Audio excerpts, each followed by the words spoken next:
nifanye nini na hirizi, nifanyie nini na hirizi baada ya mimi kutubia?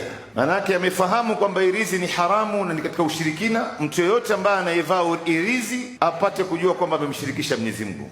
Mtume sallallahu alayhi wasallam anasema, man allaqa tamimata faqad ashraka, mtu yoyote mwenye kuvaa hirizi amemshirikisha Mwenyezi Mungu. Na hirizi ni hirizi, haijalishi ni hirizi aina gani, madamu wewe umevaa kwa malengo kwamba inakukinga, inalinda kazi yako, inalinda afya yako, inalinda maisha yako, inakupa baadhi ya vitu unaitakidi. Hii yote ni katika njia za hirizi. Hii ni ushirikina, ndugu zangu. Sasa afanye nini huyu, kama ni mwanamke ambaye ameuliza hii swali na hii hirizi na yeye yuko naye na anajua kwamba ni makosa alifanya na ni ushirikina?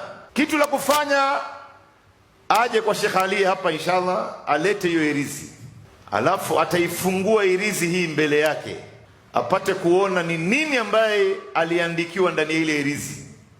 Alafu Sheikh Ali, mfano kuna aya za ruqya, ataisomea ile hirizi, ataimiminia maji ya tahlil, kisha ataichoma ile hirizi, itakuwa imedunguka.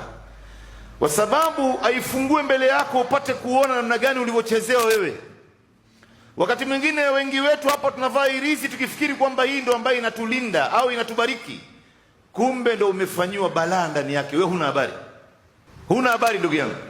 Kwa hivyo mtu yoyote, sio huyu tu ambaye ameuliza swali hili, mtu yoyote ambaye anaye hirizi, ndugu yangu, alete hapa, tutaifungua mbele yake, alafu apate kuona ni vipi alivyochezewa na hawa watu.